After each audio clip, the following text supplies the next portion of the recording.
জীবনে যে কখনকার কী হয়ে যায় সেটা কিন্তু আমরা কেউই জানি না, কারণ আমাদের জীবনটা কিন্তু অনেকটাই ছোট।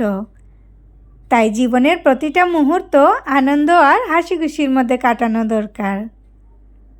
আর আমি তো আনন্দের মুহূর্তগুলোকে কখনোই মিস করতে চাই না। আমাদের ফ্যামিলির সবাই মিলে কিন্তু পিকনিক করেছিলাম। দিনটা ছিল 31শে ডিসেম্বর। আর ফ্যামিলির সাথে পিকনিক করার আনন্দটা তো অন্যরকমই থাকে। দেখতেই পারছো কতটা আনন্দ করছি। একদিকে চলছিল রান্নাবান্না আর একদিকে ডান্স চলছিল। আমি কিন্তু একদমই ডান্স করতে পারি না, তারপরও ওই দিন সবার সাথে জমিয়ে ডান্স করেছি। আর এই যে দেখতেই পারছো আগুন পোহানোর ব্যবস্থা ছিল। পিকনিকের খাওয়া দাওয়ার মধ্যে কিন্তু অনেক ধরনের আইটেম ছিল। আমি সেই ভিডিওগুলো করতে ভুলেই গেছি আনন্দ করতে করতে। তো যাই হোক, সবাই মিলে খুব জমিয়ে আনন্দ করেছি।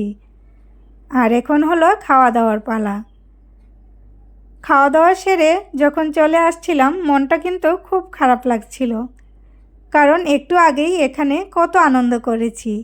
তো যাই হোক, তোমরা কারা কারা 31শে ডিসেম্বর পিকনিক করেছো অবশ্যই কমেন্ট করে কিন্তু জানাবে। আর আমার ভিডিওটা দেখার জন্য তোমাদেরকে কিন্তু অসংখ্য অসংখ্য ধন্যবাদ।